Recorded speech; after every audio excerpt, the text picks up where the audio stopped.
بسم اللہ الرحمن الرحیم رب یسر ولا تعسر وتمم بالخیر۔ ڈیئر اسٹوڈنٹس، ہم نے بایولوجیکل میتھڈ کو الحمدللہ کمپلیٹ کر لیا ہے۔ ہم نے اس کے سارے سٹیپس کو ایک ایکسپیریمنٹ جو کہ ایک ایگزامپل ہم نے ملیریا کی ایگزامپل تھی، اس کو ایگزامپل کے طور پہ استعمال کرتے ہوئے اس کے سارے سٹیپس کو ہم نے اسٹڈی کیا۔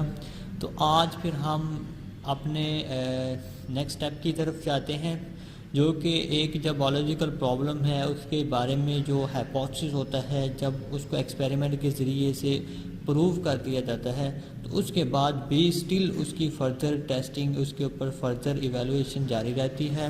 تو اس کے بعد ہمارے پاس جو نیکسٹ ٹاپک ہے وہ ہے theory and law and principle. تو اس میں ہم بیسیکلی تھیوری کیا ہوتی ہے، لا یا پرنسپل کیا ہوتا ہے، اس کو ہم آج انشاءاللہ اس لیسن میں دیکھیں گے۔ تو theory: the hypothesis that stand test of time, it means often tested and never rejected, are called theories۔ اور ایسے ہائپوتھسس جن کو ہم ہر وقت اس کے اوپر ٹیسٹ کیا جائے لیکن وہ کبھی غلط ثابت نہ ہوں تو پھر وہ ایک تھیوری بن جاتی ہے۔ لیکن لا کیا ہوتا ہے؟ لیکن جو پروڈکٹیو تھیوریز ہوتی ہیں جو کہ فردر ہائپوتھسس کو جنریٹ کرتی ہیں، ان کے اوپر فردر اس کو سائنٹسٹ چیلنج کے طور پہ لیتے ہیں کہ ہم نے اس ہائپوتھسس کو ہم نے ڈس پروو کرنا ہے، اس کو ہم نے رانگ ثابت کرنا ہے۔ تو اس کے لیے وہ اس کو چیلنج کے طور پہ لیتے ہیں اور اپنی پوری قوت کے ساتھ اس کو ڈس پروو کرنے کی کوشش کرتے ہیں، لیکن وہ تھیوری ڈس پروو نہیں ہوتی۔ تو پھر ہم اس کو بعد میں اس تھیوری کو پھر ہم بعد میں لا کہتے ہیں۔ یہ جو تھیوری ہوتی ہے یہ گریٹ ڈیل آف ایویڈنسز سے سپورٹڈ ہوتی ہے۔ تو جو ایک ہائپوتھسس ہے، اگر ہم اس کو غلط ثابت کرنے کی کوشش کرتے ہیں تو اس کے پیچھے جو سائنٹسٹ ہوتا ہے اس کے پاس بہت زیادہ ایویڈنسز ہوتے ہیں جن کی بیس پہ ہم اس کو غلط ثابت نہیں کر پاتے۔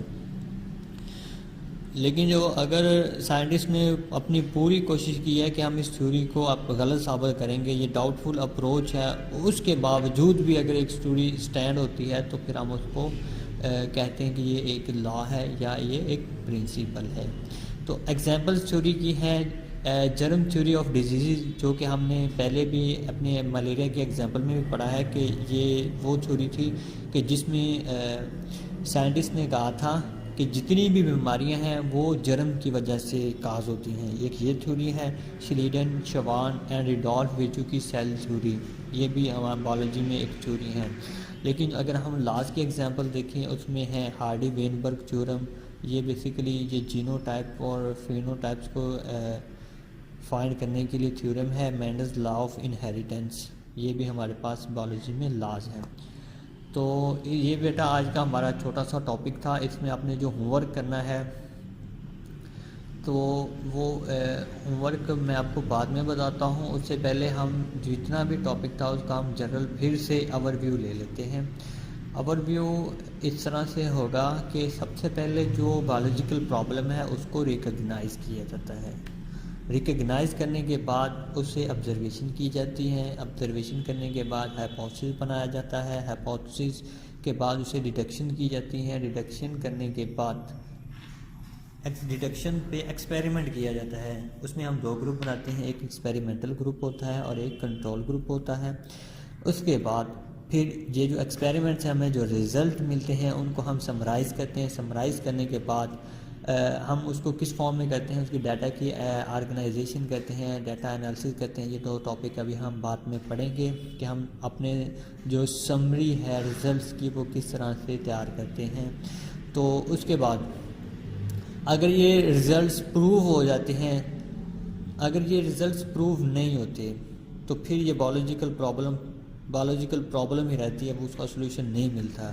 لیکن اگر یہ جو ہم نے اپنا بایولوجیکل میتھڈ کو یوز کرتے ہوئے جو ریزلٹ لیے تھے اگر وہ پروو ہو جاتے ہیں، وہ صحیح ثابت ہوتے ہیں، تو پھر ان ریزلٹس کو رپورٹ کیا جاتا ہے۔ رپورٹ کرتے ہوئے اس کی ڈسکشن ہوتی ہیں، سیمینارز میں سے ان کو ڈسکس کیا جاتا ہے۔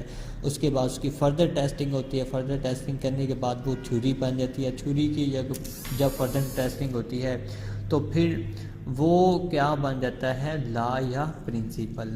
تو بیٹا یہ تھا ہمارے پورے چیپٹر کا اوور ویو جو کہ ہم نے ابھی تک پڑھا ہے۔ تو اس کے بعد آپ کا ہوم ورک ہے ڈیفرینشیٹ بٹوین تھیوری اینڈ لا۔ یہ کویشچن میں نے آپ کو پہلے بھی لکھ کے اس کو بتا دیا ہے کہ اس کے پوائنٹس بنا کے دے دیے ہیں۔ اگر آپ اس کو بک سے مارک کرنا چاہتے ہیں تو آپ اس کو بک سے بھی مارک کر سکتے ہیں۔ تو اس میں آپ نے ایک اسی طرح سے ہیڈنگز دینی ہے، ایک طرف تھیوری کی ہیڈنگ دینی ہے، دوسری طرف لا یا پرنسپل کی ہیڈنگ دینی ہے۔